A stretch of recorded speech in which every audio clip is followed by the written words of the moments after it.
The thunder rolled across the empty plains as Wilhelmina Larson hunched against the church door, her soaking wet shawl providing little protection from the relentless downpour. At 22, she had never imagined she'd find herself homeless, penniless, and alone in the small frontier town of Redemption Creek, Colorado Territory, 1876. The church, locked tight against the elements, offered only the slight overhang of its doorway as shelter, but it was better than nothing as the storm unleashed its fury across the darkening landscape. Wilhelmina, to the few who had known her before her life fell apart, pressed her back against the wooden door, drawing her knees to her chest.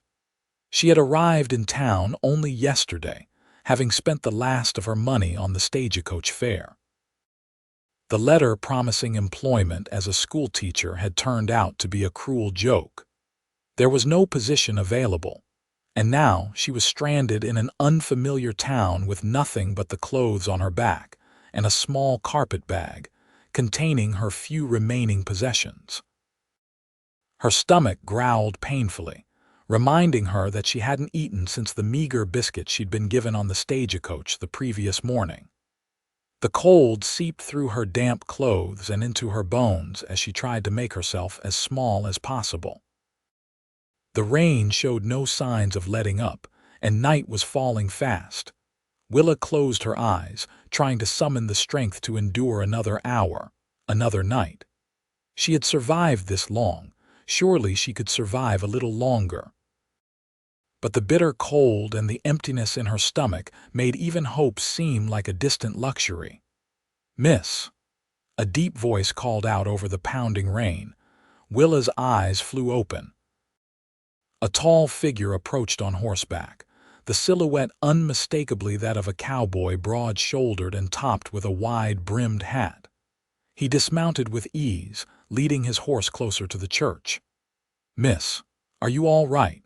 he asked, concern evident in his voice despite the howling wind. Willa tensed, uncertain whether to fear this stranger or welcome his presence. Life had taught her to be wary. "I'm fine, thank you," she replied, her voice betraying her with a slight tremor.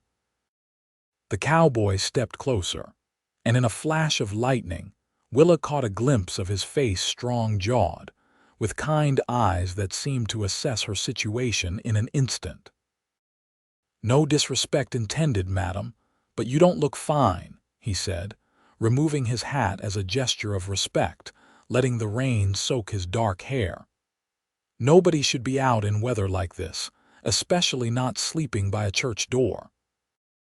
Willa straightened her back, clinging to what little dignity she had left. "I'm merely waiting for the storm to pass." The cowboy glanced at her small carpetbag and then back at her face. Understanding dawned in his eyes, but there was no pity, only a genuine concern that somehow hurt worse than mockery would have. "Name's Mason Porter," he said, crouching down to her level but maintaining a respectful distance. "I've got a cabin not far from here. It's not much, but it's dry, warm, and there's food. You're welcome to wait out the storm there." Willa hesitated. Going with a stranger, a man, to his cabin could mean trading one peril for another. Yet something about Mason Porter's steady gaze and the careful way he kept his distance suggested he meant no harm. "I couldn't impose," she said automatically, the social graces her mother had instilled in her surfacing even in these dire circumstances. A crash of thunder punctuated the moment, making her jump. Mason didn't flinch. "It's no imposition," he assured her. "I can't in good conscience leave a lady out here in this weather. If it helps, I'll give you my word as a gentleman that you'll be safe. If you prefer, I can even sleep in the stable with my horse." Willa studied his face in another flash of lightning. There was something trustworthy about his open expression, something solid and dependable that she hadn't encountered in a long time. "Why would you help a stranger?" she asked, unable to keep the suspicion from her voice. Mason smiled slightly. My ma would tan my hide, God rest her soul, if she knew I'd left someone in need when I could help, especially a lady stranded in the rain." The simplicity of his answer, coupled with the increasing intensity of the storm, helped Willa make her decision. Dying of exposure seemed a certainty if she stayed. The risk of trusting this cowboy was at least a chance at survival. "I'm Wilhelmina Larson," she said finally, extending a cold, trembling hand, "and I would be very grateful for shelter tonight." Mason's smile broadened, revealing a dimple in his right cheek. He took her hand briefly, his touch warm despite the chill in the air. "Pleased to meet you, Miss Larson. Let's get you somewhere dry." He helped her to her feet and picked up her carpet bag before she could protest. "My horse, Thunder, can carry us both. He's sturdy and sure-footed, even in this weather." Willa eyed the large chestnut stallion with trepidation. "I haven't ridden much," she admitted. "Don't worry," Mason said, leading her to the horse's side. "I'll make sure you don't fall." With surprising gentleness for a man of his size, he helped her mount, then swung up behind her, careful to maintain a proper distance while still ensuring she was secure. He reached around her to grasp the reins, creating a protective circle with his arms without actually touching her. "Ready?" he asked, his voice close to her ear. Willa nodded, too exhausted and cold to speak. As they rode away from the church into the stormy night, she wondered briefly if she had made a terrible mistake. But the alternative, staying alone in the cold, had been no choice at all. She could only hope that Mason Porter was as honorable as he seemed. The ride to Mason's cabin took less than 20 minutes, but to Willa, it felt like hours as she tried to stay upright despite her exhaustion. True to his word, Mason kept her secure, steadying her whenever she swayed without ever crossing the boundaries of propriety. When they arrived, Willa saw a modest but well-maintained cabin nestled against a stand of pine trees. A small stable stood nearby, and a curl of smoke rose from the chimney, promising warmth within. "Home sweet home," Mason said, dismounting first before helping her down. "Let me get Thunder settled, and then we'll get you warm and fed." He led them to the covered porch, where Willa waited while he quickly unsaddled his horse and led the animal into the stable. When he returned, he was carrying her carpet bag and had a determined set to his jaw.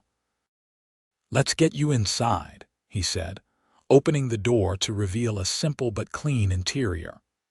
A fire crackled in the stone fireplace, casting a golden glow over the wooden floor and furniture.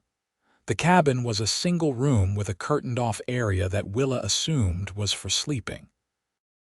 A solid table with 4 chairs stood in the center, and cooking implements hung neatly from hooks near a small stove. Everything was orderly, if plain, clearly the dwelling of someone who valued function over decoration.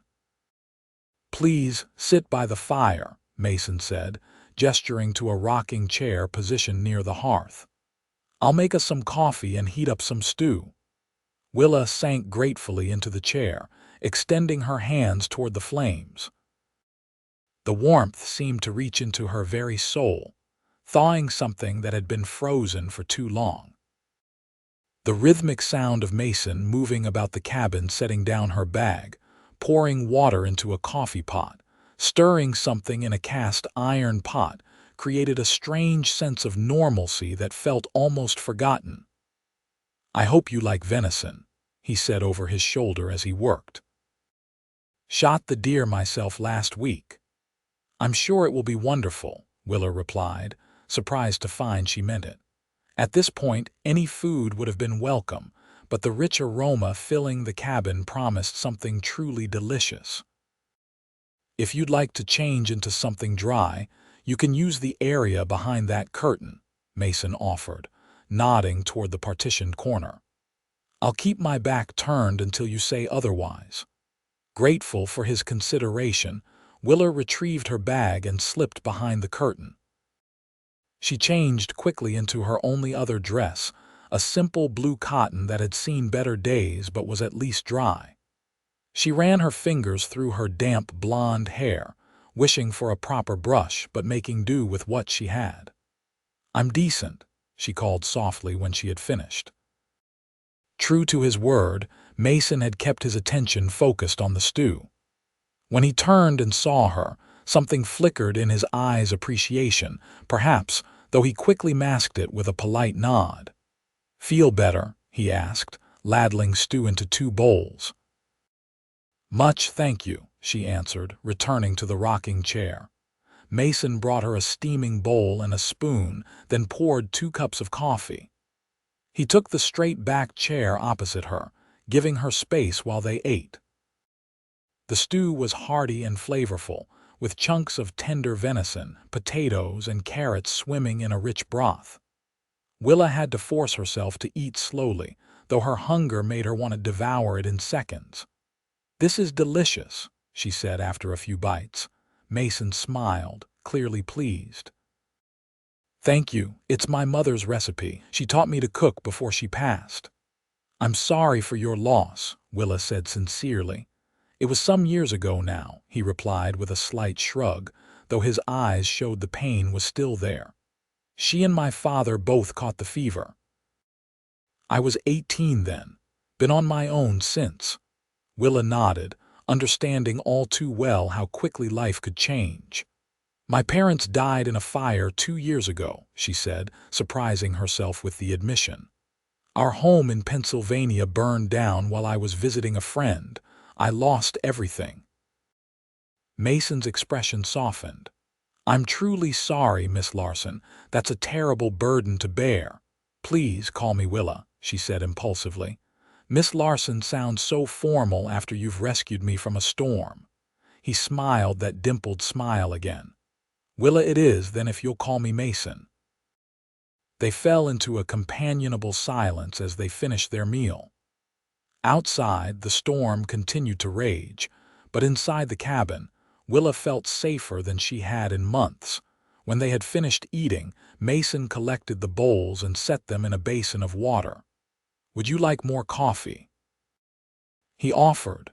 Willa nodded gratefully, extending her cup. As Mason refilled it, she gathered her courage to ask the question that had been on her mind. "Why were you at the church so late in the day, especially in this weather?" Mason's expression grew pensive as he settled back into his chair. "I ride into town every Wednesday to bring supplies to Reverend Adams. He distributes them to folks who need help. With the storm, I was running later than usual." "That's very kind of you," Willa said, warming her hands on the coffee cup. "It's nothing special," he demurred. "Just trying to do right by my neighbors." He paused, then asked gently, "If you don't mind me asking, what brought you to Redemption Creek? It's not exactly on the main routes west." Willa sighed, deciding that honesty was the least she could offer in exchange for his kindness. "I received a letter offering me a position as the town's schoolteacher.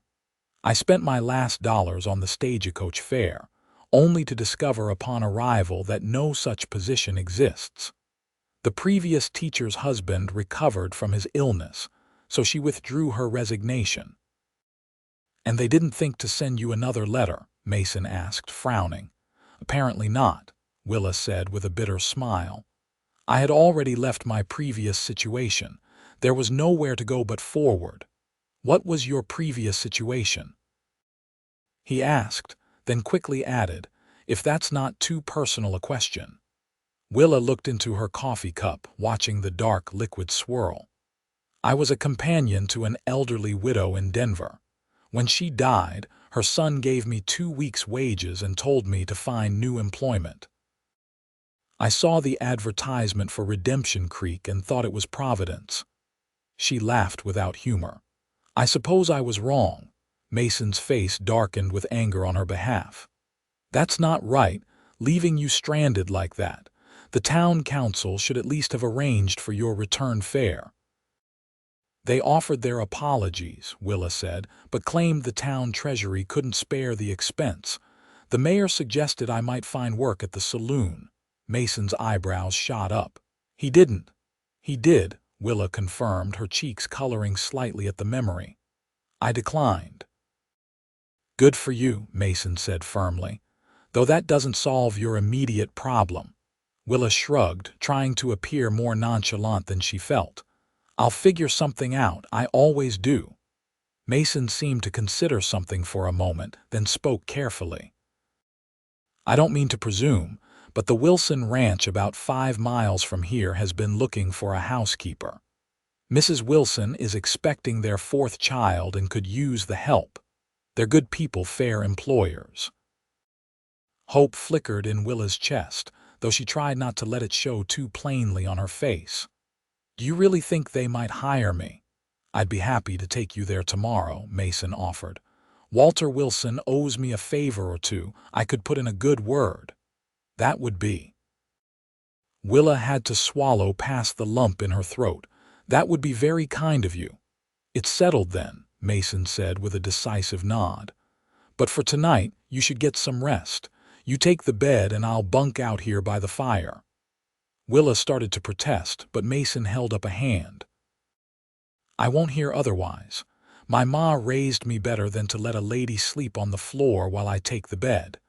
Too exhausted to argue further, Willa nodded gratefully. Thank you, Mason, truly. As she settled into his bed behind the curtain, listening to the sound of him arranging blankets near the fireplace, Willa felt an unfamiliar sense of peace despite her uncertain situation. For tonight, at least, she was safe, warm, and not alone. The storm continued through the night, rain pounding on the cabin roof like 1,000 impatient fingers. Willa woke several times, momentarily disoriented by the unfamiliar surroundings before remembering the events of the evening. Each time she opened her eyes, she could see Mason's silhouette by the dying fire, keeping watch as he had promised, adding logs when needed to maintain the warmth. Something about his steadfast presence allowed her to drift back to sleep each time, more secure than she had felt in longer than she could remember. It was strange how quickly trust could form when genuine kindness was offered without expectation of return. When morning finally came, the storm had passed, leaving behind a washed, clean world glistening in the early light. Willa awoke to the smell of coffee and the quiet sounds of Mason moving about the cabin, trying not to disturb her. She sat up slowly, smoothing her rumpled dress and attempting to bring some order to her hair. A glance through a gap in the curtain showed Mason frying bacon on the stove, his back to her. He was already dressed in clean clothes, a blue shirt tucked into worn jeans, with suspenders over his broad shoulders. "Good morning," she called softly. Mason turned, a smile lighting his features. "Good morning. I hope I didn't wake you." "Not at all," Willa assured him, stepping out from behind the curtain. "I should have been up earlier to help with breakfast." "You're my guest," Mason replied, flipping the bacon with practiced ease. "Besides, you needed the rest." Willa noticed that a basin of fresh water had been placed on the small table near the curtained area, along with a clean cloth and a sliver of soap. The thoughtful gesture touched her deeply. "Thank you," she said, indicating the washing supplies. "You've been more than kind." Mason nodded, a slight flush coloring his tanned cheeks. "It's nothing. Thought you might want to freshen up before breakfast. There's coffee ready when you are." Willa took advantage of the opportunity to wash her face and hands, combing her fingers through her long blonde hair as best she could, before twisting it into a simple knot at the nape of her neck. When she emerged, Mason had set the table with plates of bacon, biscuits, and gravy. "This looks wonderful," Willa said, taking the seat he pulled out for her. "Just simple trail food," Mason said modestly, though it was clear he took pride in his cooking. "But it should keep us going until we reach the Wilson place." As they ate, Mason told Willa about the Wilsons' Walter, a former cavalry officer who had started the ranch after the war. his wife Elizabeth, known for her kindness and excellent pies, and their 3 children, aged 6, 4, and 2. They've been trying to find someone reliable since their last housekeeper left to get married, Mason explained. Elizabeth's too far along in her pregnancy to manage everything, especially with 3 little ones underfoot. It sounds perfect, Willa said, trying not to get her hopes up too high. I've always loved children. I had hoped to be a teacher, but housekeeping is honest work. Mason nodded approvingly. That it is, and who knows? Redemption Creek is growing. They might need a second teacher before long. After breakfast, Willa insisted on helping with the dishes despite Mason's protests. They worked side by side at the basin, her washing while he dried, in a domestic rhythm that felt surprisingly natural. I should warn you, Mason said as they finished. The ride to the Wilson Ranch will take about 2 hours. Are you comfortable on horseback? Willa hesitated. I'll manage, she said, not wanting to admit how sore she already was from the short ride the night before. Mason studied her face, reading her discomfort. Tell you what, he said after a moment. I have a small cart I use for hauling supplies. It's not fancy, but it would be more comfortable than riding double on Thunder again. You wouldn't mind? Willa asked, relieved at the alternative. Not at all, Mason assured her.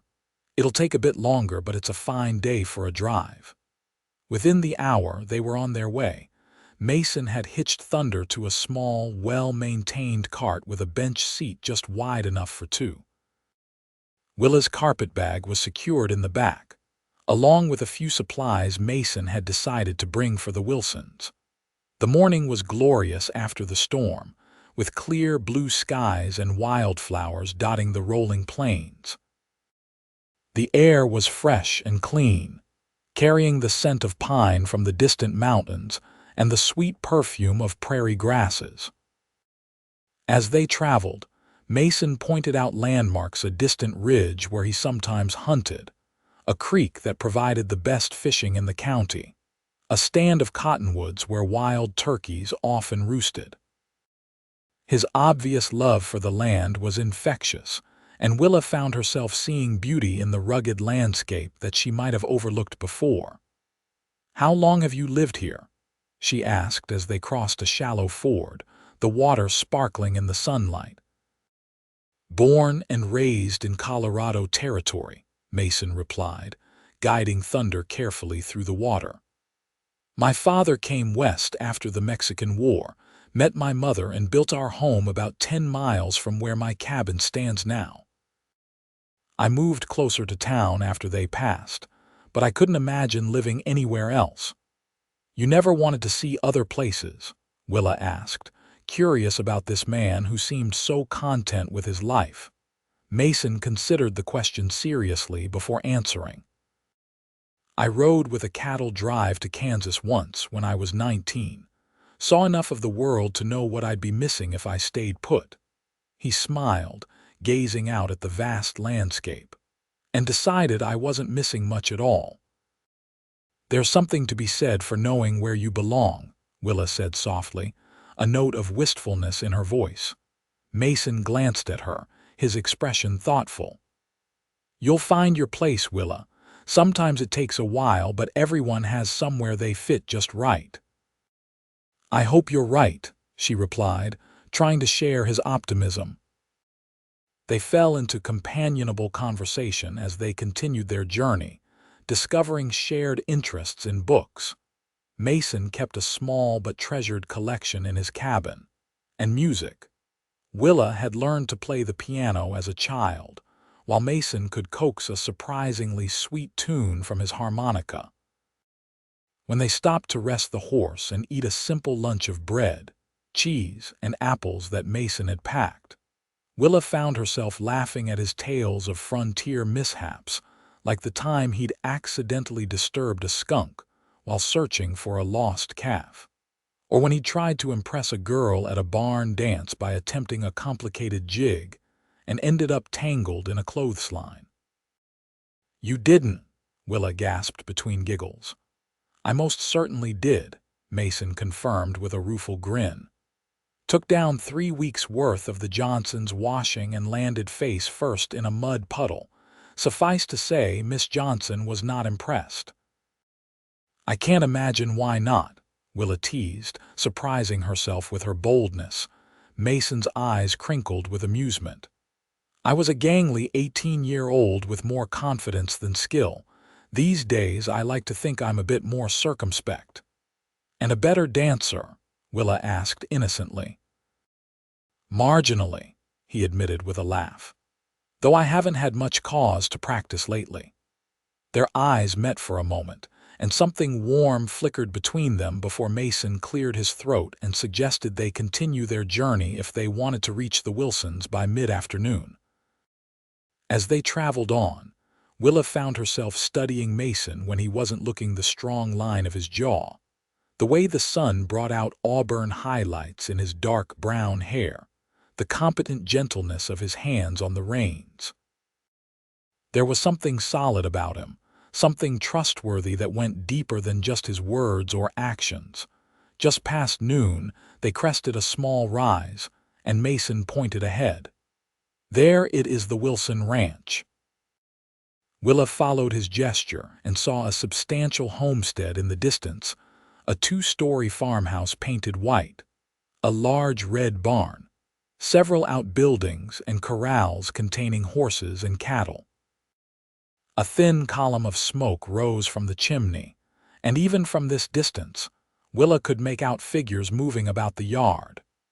It looks lovely, she said, smoothing her dress nervously and wishing she had something more presentable to wear for this important meeting. As if reading her thoughts, Mason said, "The Wilsons aren't the sort to judge by appearances, Willa. They're good people who value hard work and honesty above all else." "I hope they'll give me a chance," she replied, trying to quell the flutter of anxiety in her stomach. "They will," Mason assured her with a confidence that bolstered her own. "And if for some reason they can't use help right now, we'll figure something else out. I won't leave you stranded again." The simple promise, made without fanfare or expectation, nearly brought tears to Willa's eyes. How long had it been since anyone had offered her genuine support without ulterior motives? "Thank you," she said softly. "You hardly know me, yet you've shown more kindness than people I've known for years." Mason's expression turned serious. "Sometimes you can know the measure of a person in a day better than others you've known all your life. You've faced hardship with grace and dignity, Willa. That tells me all I need to know about your character." Willa ducked her head, both pleased and embarrassed by his assessment. They rode the rest of the way to the ranch in a comfortable silence, each lost in their own thoughts as the distance gradually closed. As they approached the ranch house, a tall man with a salt and pepper beard emerged onto the porch, shading his eyes against the sun. A boy of about 6 ran out behind him, followed more slowly by a pregnant woman holding the hand of a toddler with another young child clinging to her skirts. "Mason Porter," the man called out, raising his hand in greeting. "What brings you our way?"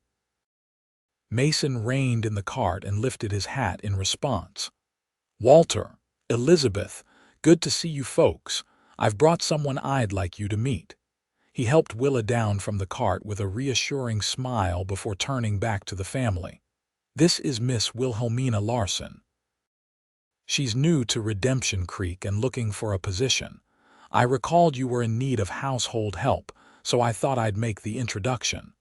Walter Wilson stepped forward, extending his hand to Willa. "Pleased to meet you, Miss Larson. Any friend of Mason's is welcome here." "Thank you, Mr.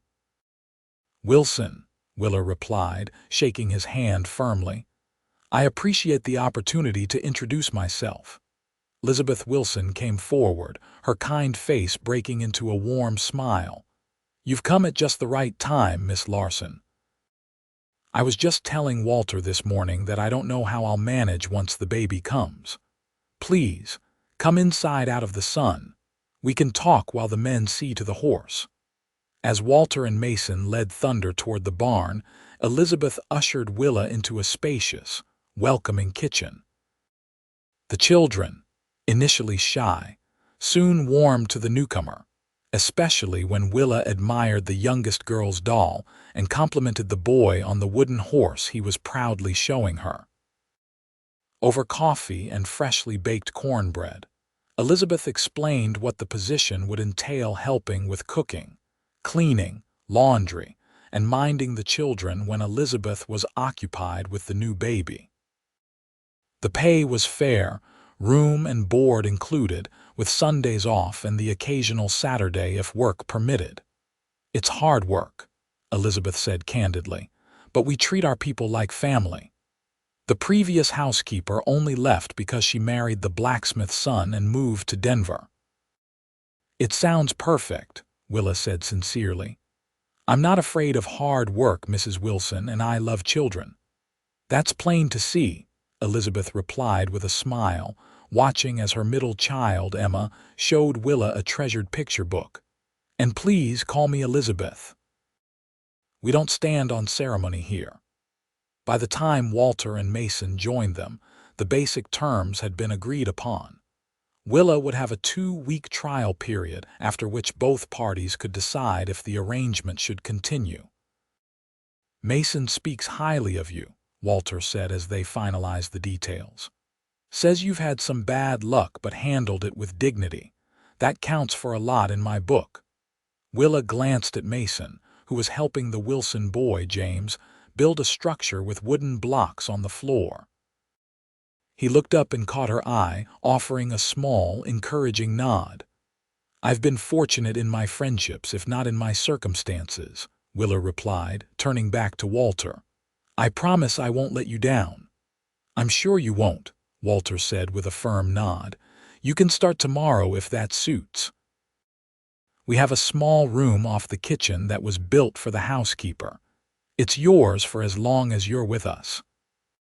After showing Willa the room, a cozy space with a narrow but comfortable-looking bed, a dresser, a rocking chair by the window, and even a small bookshelf, Elizabeth insisted that Mason stay for supper. The meal was lively, with the children chattering excitedly about their new Miss Willa, and the adults discussing local news and the upcoming harvest. Throughout the evening, Willa couldn't help noticing the way Mason interacted with the Wilson family, teasing James gently, complimenting Elizabeth's cooking without flattery, discussing cattle prices knowledgeably with Walter, and showing 4-year-old Emma how to fashion a tiny doll from a napkin. He fit in seamlessly, clearly a valued friend rather than just a neighbor. As the evening drew to a close and the children were put to bed, Mason reluctantly announced that he should start for home before it got too late. "Why don't you stay the night, Mason?" Walter offered. "You could bunk in the spare room in the barn. It's a long ride back to your place." Mason hesitated, glancing at Willa. "I should probably get back. My livestock will need tending in the morning." "Nonsense," Walter insisted. "Your chickens can wait a few extra hours. It's not safe riding these parts after dark, not with those Hogan brothers still on the loose." Willa felt a chill at the mention of danger. "Are there outlaws in the area?" she asked.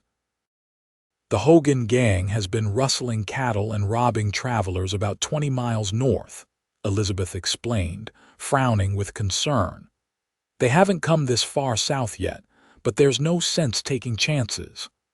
"I'm well armed," Mason said, though he didn't sound entirely convinced. "Stay, Mason," Walter pressed. "You can head out at first light, I insist." After further persuasion, Mason agreed, though he insisted on sleeping in the barn rather than taking the guest room. "I'm used to roughing it," he said with a smile, "and Thunder will appreciate the company." When it came time to say goodnight, Mason walked with Willa onto the porch while the Wilsons tactfully busied themselves inside. "Thank you," Willa said, looking up at him in the golden light spilling from the windows. "Not just for bringing me here, but for everything." I don't know what would have happened if you hadn't come along last night." "I'm just glad I was there," Mason replied, his voice low and sincere. He hesitated, then added, "I'll ride back tomorrow to check that you're settling in all right. If you need anything, or if this placement doesn't work out for any reason, my cabin is always open to you." The offer, made with such straightforward kindness, touched Willa deeply. "You're a good man, Mason Porter." "I try to be," he said simply. "Good night, Willa. Sleep well." "Good night, Mason." As he walked toward the barn, Willa watched him go, struck by an unexpected sense of loss. In just one day, this stranger had become important to her in ways she couldn't fully articulate. His steadiness, his unassuming kindness, his quiet competence all combined to create a presence that made her feel safe for the first time in years. Shaking off the melancholy thought, Willa reminded herself that the Wilson Ranch was only a few hours' ride from Mason's cabin. This wasn't goodbye, it was merely good night. With that comforting notion, she returned inside to help Elizabeth with the last of the evening chores before retiring to her new room. As promised, Mason returned the next day to check on Willa, bringing her carpet bag that had been left in his cart in the confusion of the previous evening. Elizabeth invited him to stay for lunch, and Walter enlisted his help with mending a broken wagon wheel before he departed. "Will we see you at the Founders' Day celebration on Saturday?" Elizabeth asked as Mason prepared to leave. "The whole town will be there. There's a dance in the evening." "I hadn't planned on it," Mason admitted, adjusting Thunder's saddle. "Not much of one for crowds these days." "You should come," Walter urged. "Might do you good to socialize a bit more. You spend too much time alone up in that cabin." Willa, who had come out to say goodbye, felt a flutter of anticipation at the thought of seeing Mason again so soon. "What's Founders' Day?" she asked, trying to sound merely curious. "It's Redemption Creek's biggest celebration," Elizabeth explained. "Marks the anniversary of the town's founding. There's a picnic, games for the children, contests, and a dance in the evening. We go every year." "It sounds wonderful," Willa said sincerely. Mason glanced at her, something unreadable flickering in his eyes. "Perhaps I will attend this year," he said after a moment. "Been a while since I've been to a proper town gathering." Walter clapped him on the shoulder. "That's the spirit. We'll look for you there." As Mason mounted Thunder, he tipped his hat to the group but let his gaze linger on Willa. "Take care, Miss Larson. If you need anything before Saturday, you know where to find me." "Thank you again, Mr. Porter," she replied formally, aware of the Wilsons' presence but hoping her eyes conveyed the deeper gratitude she felt. With a final nod, Mason turned his horse and rode away. Willa watched until he disappeared over the rise, then turned to find Elizabeth observing her with a knowing smile. "Mason's a fine man," the older woman said casually. "Keeps to himself mostly since he lost his parents, but there's not a more dependable soul in the territory." "He was very kind to me when I needed help," Willa acknowledged, careful to keep her tone neutral. Elizabeth just smiled and suggested they start on the bread for tomorrow's breakfast. The next few days passed in a blur of activity as Willa settled into her new role at the Wilson Ranch. The work was indeed demanding: cooking, cleaning, laundry, and helping with the increasingly active children, but it was also rewarding. The Wilsons were fair employers who expressed appreciation for her efforts, and the children quickly grew attached to her, especially little Emma, who followed Willa like a shadow whenever permitted. By Saturday morning, Willa felt as though she'd been part of the household for weeks rather than days. She rose early to help Elizabeth prepare the food they would bring to the Founders' Day picnic: fried chicken, potato salad, biscuits, and 2 apple pies that Willa had baked the previous evening under Elizabeth's guidance. "You have a natural talent for baking," Elizabeth remarked as they wrapped the pies carefully for transport. "Those might win the baking contest if you entered them." Willa laughed, pleased by the compliment. "I couldn't possibly. I'm still learning your recipes." "Next year, then," Elizabeth said with a wink, "when you've had more practice." The casual assumption that Willa would still be with them a year from now warmed her heart. Already, the Wilson ranch was beginning to feel like a home. They set out for town mid-morning, Walter driving the wagon with Elizabeth beside him and Willa in the back with the children and the food. The day was perfect sunny, but not too hot, with a gentle breeze carrying the scent of wildflowers and fresh cut hay. Redemption Creek was transformed for the celebration. Bunting and flags decorated the main street, and tables had been set up in the town square. A makeshift stage stood at one end for speeches, and the awards for various contests. Already, families were arriving, spreading blankets and greeting neighbors. As they found a spot to set up their own blanket, Willa couldn't help scanning the growing crowd for a familiar broad-shouldered figure in a cowboy hat. There was no sign of Mason yet, and she tried to ignore the disappointment that tugged at her. "He'll come," Elizabeth said quietly, having noticed Willa's searching gaze. "Mason always keeps his word." Willa flushed, embarrassed at being so transparent. "I'm just curious to see who else attends," she said, busying herself with arranging the food. Elizabeth smiled knowingly but didn't press the issue. The morning passed pleasantly as Willa was introduced to what seemed like half the town. Most people were welcoming, though a few eyed her with the natural suspicion that newcomers often faced in small communities. The mayor, whom Willa recognized from her disastrous arrival days earlier, had the grace to look embarrassed when they were reintroduced. "Miss Larson, I see you found a position with the Wilsons," he said, tugging at his collar. "Excellent, excellent. Always good to see new faces settling in our community." Willa responded with cool politeness, unwilling to make a scene but not quite ready to forgive his dismissive treatment when she had been in need. By early afternoon, there was still no sign of Mason. Walter had taken James to watch the horseshoe competition, and Elizabeth was resting in the shade with the two younger children, who were growing tired and fractious in the heat. "Why don't you take a walk around?" Elizabeth suggested to Willa. "You've been helping with the children all morning. Take some time for yourself before the dance starts." Grateful for the break, Willa wandered through the celebration, watching the various activities: a pie-eating contest for the children, a display of quilts made by the town's women, a shooting competition taking place at the edge of town. She paused at the edge of the crowd gathered for the shooting contest, curious to see the local marksmen display their skills. Men were taking turns firing at targets set up at various distances, with onlookers cheering each successful shot. "Next up, Mason Porter," the announcer called. Willa's heart skipped a beat as Mason stepped forward from the group of contestants. He wore a clean white shirt with a black vest, his usual worn jeans, and polished boots, clearly dressed for the occasion but still unmistakably himself. He hadn't noticed her in the crowd, his attention focused on the competition. Taking his position, Mason raised his rifle with practiced ease.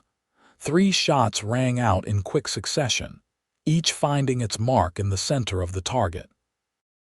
The crowd applauded appreciatively, and Mason stepped back, a modest smile on his face as he accepted congratulations from his neighbors. It was only when he turned to return to the waiting contestants that he caught sight of Willa. His face lit up with a smile that made her breath catch, and he made his way through the crowd toward her. "You came," she said, immediately feeling foolish for stating the obvious. "I said I would," he replied simply, his eyes taking in her appearance with clear appreciation. Willa had worn her best dress for the occasion, a pale green cotton with small white flowers embroidered on the bodice. Elizabeth had helped her style her hair, pinning the golden waves up with a few soft curls framing her face. It wasn't fancy by city standards, but it was the best she could manage with her limited resources. "You look lovely," Mason said, his forthright compliment bringing a blush to her cheeks. "Thank you. You clean up nicely yourself," she replied with a small smile. "I didn't know you were such a good shot." "Comes with living alone in the territory," he said with a shrug. "Have to hunt for most of my meat." They fell into step together, walking slowly around the perimeter of the celebration. Mason asked about her first days at the Wilson Ranch, listening attentively as she described her new duties and the children's antics. "You seem happy there," he observed when she finished. "I am," Willa confirmed. "The Wilsons are wonderful employers, more like family than anything else. I'm very grateful you brought me to them." "It was the least I could do," Mason said. He hesitated, then added, "I've thought about you these past few days, wondered how you were settling in." The simple admission made Willa's heart beat faster. "I've thought about you too," she confessed, surprising herself with her boldness. "I wanted to thank you again for your kindness when we met. Not many men would have helped a stranger the way you did."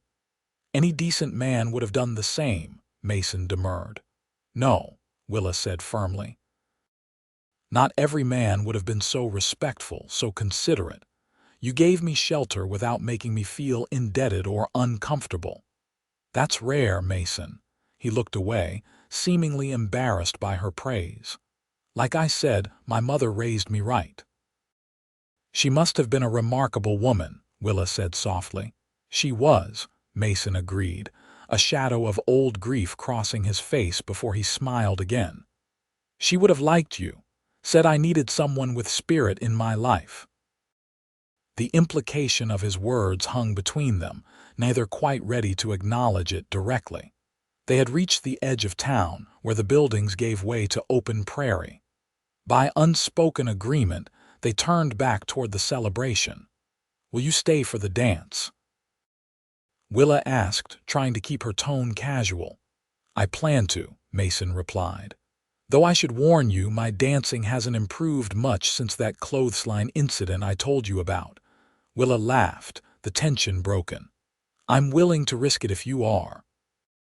His eyes met hers, warm with something more than mere friendliness.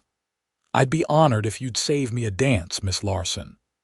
"I believe I can manage that, Mr. Porter," she replied, her smile matching his. They rejoined the Wilsons for a late afternoon meal, Mason fitting easily into the family group.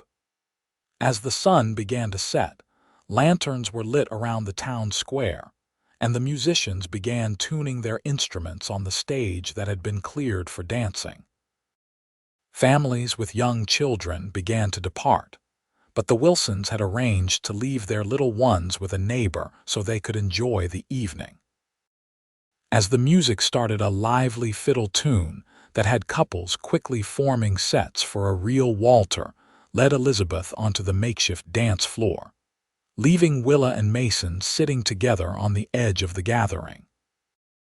"I should warn you," Willa said as they watched the dancers. "I haven't done much dancing since before my parents died.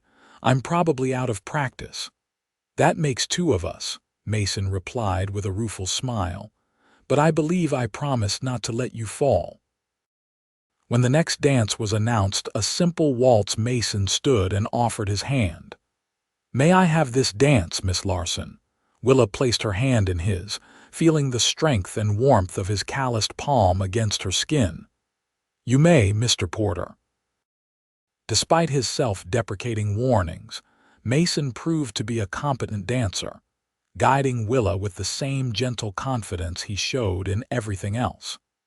His hand at her waist was respectful, his steps sure as they moved around the floor among the other couples. "You're better than you claimed," Willa said as they completed a turn. "Only because I have the right partner," Mason replied, his eyes never leaving hers. They danced 3 more dances before taking a break for lemonade. Willa was aware of curious glances from the townspeople, and more than once she caught snippets of whispered conversation. Mason Porter dancing. Never thought I'd see the day. Who's that girl? The Wilsons' new help, I heard. Looking mighty cozy together. Don't mind them, Mason said quietly, noticing her discomfort. Small towns run on gossip. They'll find something new to talk about by next week. I don't mind, Willa assured him, though in truth, she was unaccustomed to being the subject of speculation. I just hope I'm not damaging your reputation by monopolizing your evening. Mason laughed outright at that. If anything, being seen with the prettiest girl at the dance can only improve my standing around here. I've been considered a bit of a hermit lately. Hardly that, Willa protested. The Wilsons clearly think the world of you, and I've heard nothing but good things about Mason Porter from everyone I've met. Well, they wouldn't speak ill of me to a newcomer, Mason said with a wink. That comes later when you're fully accepted as part of the community. As the evening progressed, Willa found herself relaxing more fully than she had in years. There was something liberating about being in a place where no one knew her past, where she could simply be herself without the weight of others' expectations or pity. And there was something about Mason, his steady presence, his unpretentious kindness, his quiet strength that made her feel both protected and free. It was a paradox she couldn't quite explain, even to herself. When the final dance was announced, a slow waltz to end the evening, Mason held out his hand once more. This time, he drew her a fraction closer than propriety strictly dictated, though still maintaining a respectful distance. I'm glad I came tonight, he said softly as they moved to the gentle rhythm. So am I, Willa replied, meeting his gaze. It's been the most pleasant evening I've had in a very long time. I was wondering, Mason began, then paused as if gathering courage. I was wondering if you might permit me to call on you properly, at the Wilsons, of course, with their approval. The formal request, so earnestly delivered, warmed Willa's heart. I would like that very much, she answered truthfully. Good, Mason said, the single word filled with such genuine pleasure that Willa couldn't help smiling in response. That's good. As the music ended, Mason reluctantly released her, though his eyes held a promise that this was just the beginning of something neither of them had anticipated when they met in the rain only days before. The weeks that followed settled into a pleasant rhythm. Mason called at the Wilson ranch every Sunday afternoon, sometimes taking Willa for drives in his cart, other times simply sitting with her on the porch swing after the family meal. Their courtship, for that was what it unmistakably became, progressed with the same straightforward honesty that had marked their first meeting. There were picnics by the creek, where Mason taught Willa to fish, and she read to him from books they borrowed from the town's small library. There were evenings spent with the Wilsons, playing games with the children, or simply talking as the summer twilight stretched long and golden across the plains. Elizabeth's time grew near, and Willa took on more responsibilities to allow the expectant mother to rest. Mason often appeared during the week as well, helping Walter with the heavier ranch work and finding excuses to spend a few minutes with Willa whenever possible. On a warm August evening, 2 months after their first meeting, Mason and Willa sat on the porch steps after the children had been put to bed. The sunset painted the sky in spectacular shades of orange and pink, and the first stars were beginning to appear in the deepening blue overhead. I've been thinking, Mason said, breaking a comfortable silence. A dangerous pastime, Willa teased gently. He smiled, acknowledging the jest, but his eyes remained serious. I've been thinking about the future. My future. Our future, maybe, if I'm not being too presumptuous. Willa's heart began to beat faster. "You're not being presumptuous," she said softly. "I've been thinking about it too." Encouraged, Mason continued. "My cabin's small, but the land around it is good. I've been saving to add another room or two, maybe a proper garden. It could be a real home with some work." "It sounds wonderful," Willa said, understanding the direction of his thoughts. Mason took her hand, his touch gentle but sure. "What I'm trying to say, not very eloquently, is that I care for you, Willa, more than I thought possible in such a short time. I know we haven't known each other long by most standards, but out here, life doesn't always allow for lengthy courtships." "No, it doesn't," Willa agreed, her voice barely above a whisper. "I'm not a wealthy man," Mason continued, his gaze steady on hers. "I can't offer you luxury or an easy life. But I can promise to work hard, to be faithful and true, and to do everything in my power to make you happy." He paused, drawing a deep breath. "Wilhelmina Larson, would you do me the honor of becoming my wife?" Though she had anticipated the question, hearing it spoken aloud still sent a thrill through Willa's entire being. In the short time she had known Mason, he had shown her more genuine care and respect than anyone since her parents. With him, she felt safe, valued, and increasingly loved. "Yes," she said simply, her eyes shining with unshed tears of happiness. "Yes, I will marry you, Mason Porter." The smile that broke across his face was like sunrise after the longest night. Still holding her hand, he reached into his pocket and withdrew a small ring, a simple band of gold with a modest pearl set in the center. "It was my mother's," he explained as he slipped it onto her finger. "My father gave it to her when they came west together. I've kept it all these years, hoping someday to find someone worthy of wearing it." The ring fit perfectly, as if it had been made for her hand. Willa looked down at it, then back at Mason's face. "It's beautiful. I'll treasure it always." In that moment, with the last light of day fading and the ranch quiet around them, Mason leaned forward and kissed her for the first time, a gentle, questioning touch that deepened when Willa responded. His hand came up to cradle her face with infinite tenderness, as if she were something precious beyond measure. When they finally parted, both slightly breathless, Mason rested his forehead against hers. "I've wanted to do that since the Founders' Day dance," he admitted. "I've wanted you to," Willa confessed with a smile. They remained on the porch steps, talking of plans and dreams until the stars fully emerged and the night air grew cool. Only then did Mason reluctantly stand to leave, promising to speak with Reverend Adams about the wedding as soon as possible. The next morning, Willa shared the news with the Wilsons over breakfast. Their genuine delight confirmed what she already knew, that she had found not just employment but a true place in this community.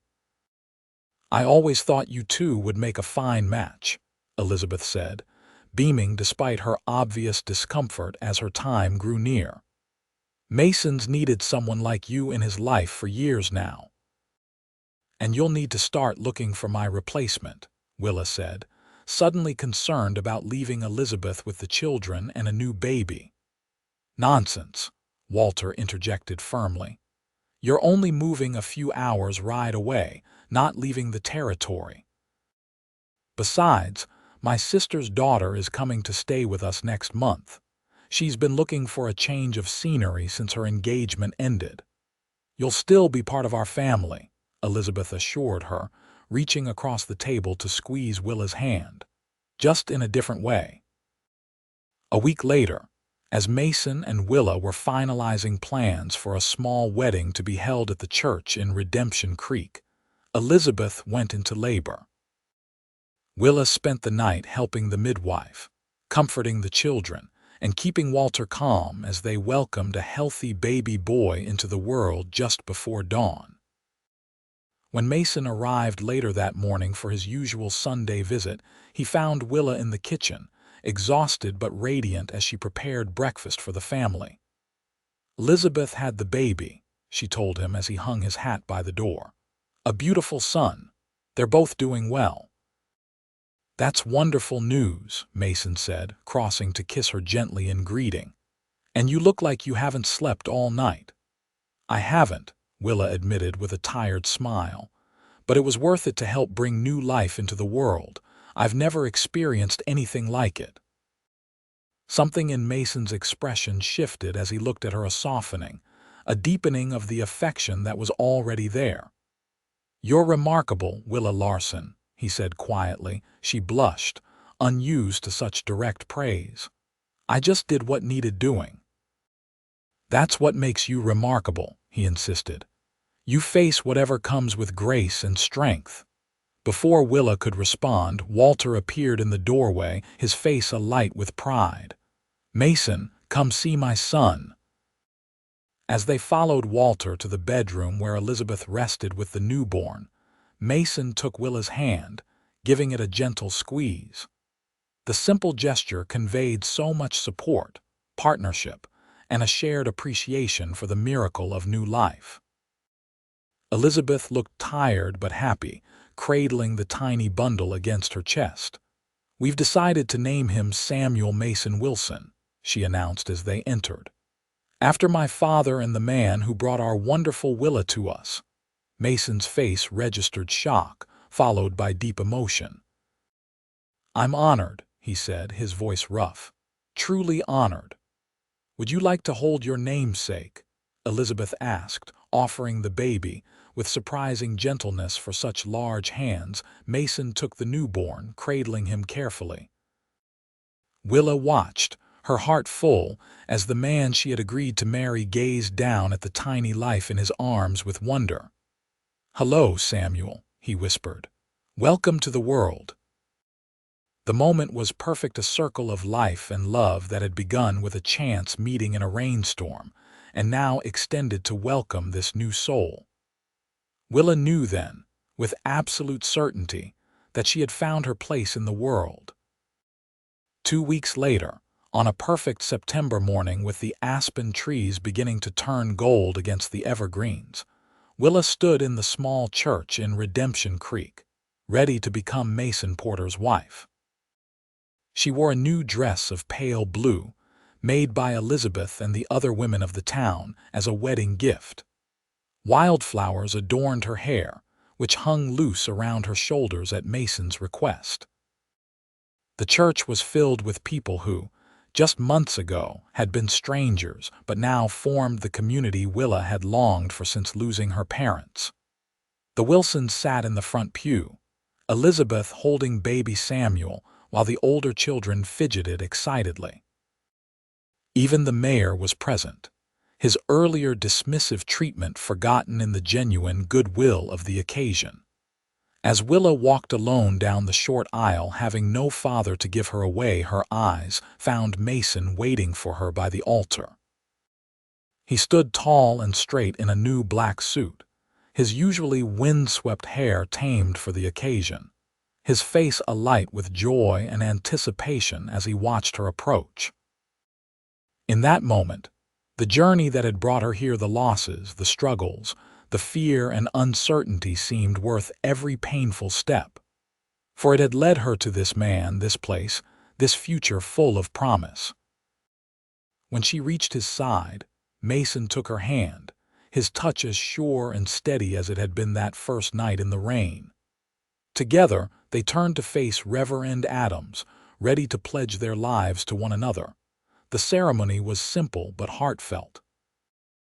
They exchanged traditional vows, promising to love and cherish each other through all of life's joys and sorrows.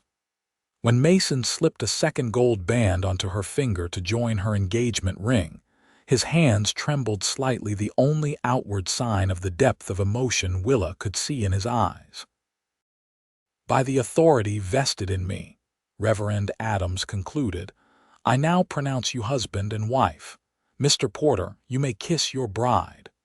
Mason's kiss was gentle but filled with promise, a beginning rather than an ending. When they turned to face their friends and neighbors as Mr. and Mrs. Mason Porter for the first time, The church erupted in cheers and applause. The celebration continued at the town hall, where tables groaned under the weight of food contributed by every family in Redemption Creek. There was dancing and laughter, toasts and well wishes, as the community came together to celebrate not just a wedding but the completion of a story that had begun with an act of kindness on a stormy night. As the afternoon waned, Mason and Willa took their leave, ready to begin their life together. They traveled by wagon to the cabin that would now be their home, arriving as the setting sun bathed the landscape in golden light. Before Willa could dismount, Mason came around to her side of the wagon. With a smile that held both tenderness and delight, he swept her into his arms. "Welcome home, Mrs. Porter," he said, carrying her across the threshold of the cabin, their cabin now. Inside, Willa saw that Mason had been busy in the days leading up to the wedding. New curtains hung at the windows. A second rocking chair sat beside the fireplace, and a larger bed had replaced the narrow one behind the curtain. Fresh wildflowers stood in a jar on the table, and a small bookshelf held not only Mason's books but space for the few volumes Willa had managed to save from her previous life. "It's perfect," she said, turning to embrace her husband. "Absolutely perfect." Later, as they lay together in the quiet darkness, the weight of Mason's arm around her waist and his steady breathing beside her, Willa reflected on the strange and wonderful path that had led her here. From sleeping against a church door in a rainstorm, to finding shelter in the arms of the man who now shared her bed and her life, it seemed almost like a dream. But it was real as the gold bands on their fingers, as real as the plans they had made that very evening for expanding the cabin come spring, as real as the love that had grown between them in the short months since their first meeting. Outside, a gentle rain began to fall, pattering on the roof much as it had the night they met. But this time, Willa wasn't alone in the cold and dark. This time she was home, safe and loved, with the promise of a future brighter than any she could have imagined when she arrived in Redemption Creek.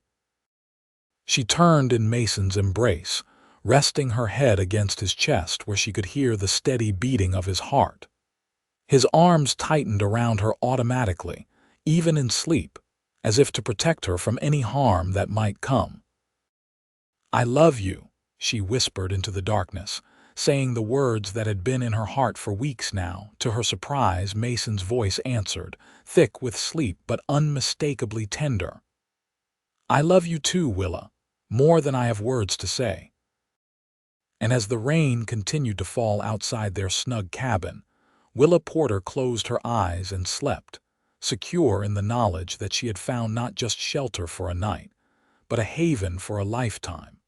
5 years passed, each season bringing new joys and challenges to the Porter homestead.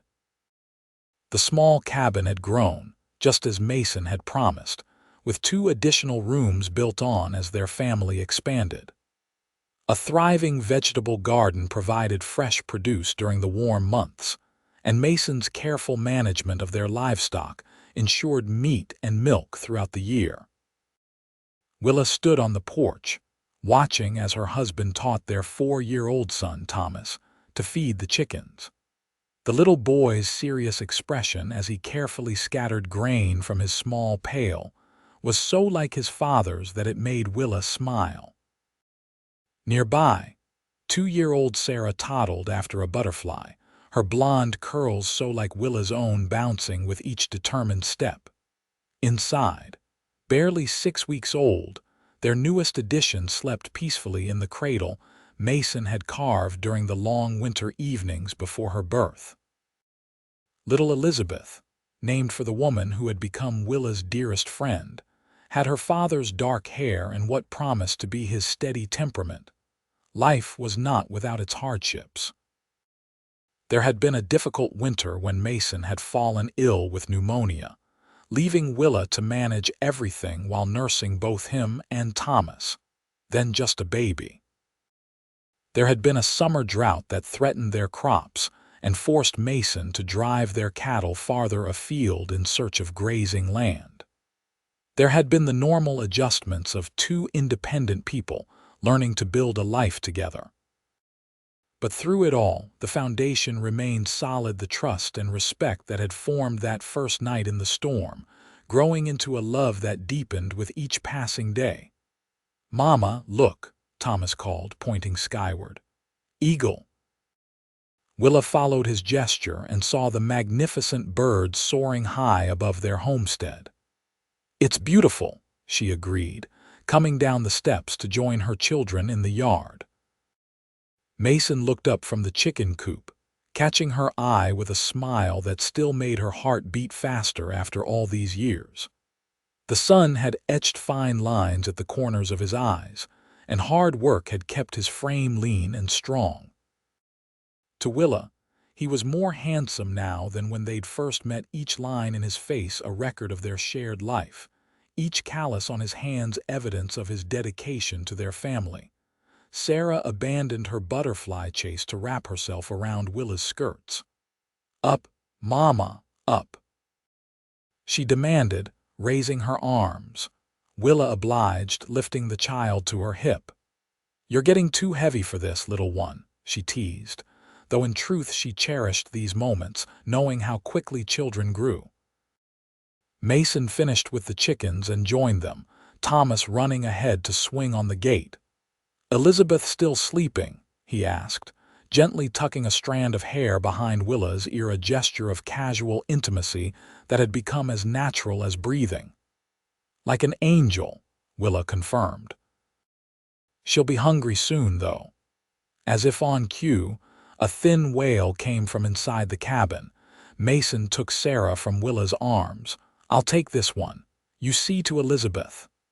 The easy partnership they had developed was one of the greatest joys of their marriage. Mason had never treated Willa as less than his equal, valuing her opinions and respecting her abilities even when they differed from his own. In return, she supported his dreams and stood beside him through every challenge, creating a harmony in their home that visitors often remarked upon. Inside, Willa lifted the fussing baby from her cradle, settling into the rocking chair by the window to nurse. As Elizabeth latched on hungrily, Willa gazed out at her family in the yard, Mason now giving both children horseback rides on his shoulders, their delighted squeals carrying through the open window.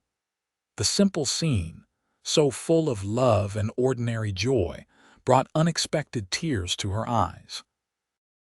How far she had come from that desperate night when she had huddled against the church door, alone and afraid. Mason caught her watching and paused in his play, setting the children down gently. "Why don't you two pick some flowers for your mama?" he suggested, pointing toward the wildflowers that grew at the edge of the yard. "The pretty blue ones are her favorite."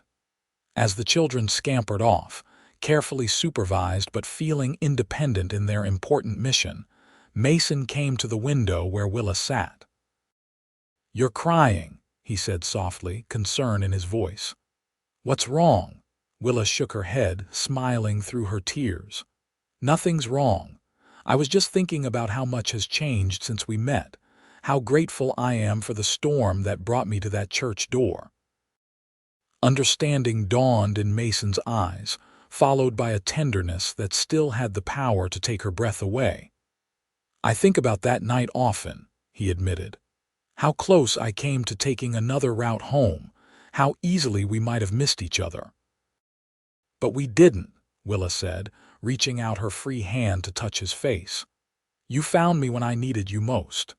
Mason turned his head to press a kiss into her palm. "And you found me, though I didn't even know I was lost until then." The simple truth of his words reflected their shared understanding that what had begun as an act of kindness in a rainstorm had become the cornerstone of a life richer and fuller than either could have imagined. Outside, Thomas and Sarah were returning with fistfuls of wildflowers, their small faces solemn with the importance of their gift. Mason moved to the door to help them inside, accepting their floral offerings with appropriate gravity before finding a jar to serve as a vase. As Willa watched her husband and children arrange the slightly crushed blooms on the table, Sarah, insisting that each flower had to face just so. Thomas carefully pouring water from a cup too large for his small hands, she felt a contentment so deep, it was almost overwhelming. Here, in this home they had built together, surrounded by the family they had created, was everything she had ever truly needed. Love, security, purpose, and the quiet joy of everyday moments shared with those who mattered most. Elizabeth finished nursing and dozed off against Willa's shoulder, milk-drunk and peaceful. Carefully rising so as not to disturb the baby, Willa joined her family at the table. "These are beautiful," she said, admiring the wildflower arrangement. "Thank you." Thomas beamed at her approval, while Sarah clapped her hands in delight. Mason met Willa's eyes over their children's heads, his gaze conveying a lifetime of promises kept and still to come. Outside, a soft rain began to fall, a gentle summer shower that would nourish the land without the violence of a storm. The familiar sound on the roof no longer carried memories of fear and desperation for Willa, but rather a reminder of beginnings, of kindness offered and accepted, of a journey that had led her home. As the family gathered around the table for their midday meal, the rain continued its steady patter, not an ending, but a continuation of a story that had started years before, when a weary traveler slept by a church door and a cowboy offered shelter, sitting beside her through the storm.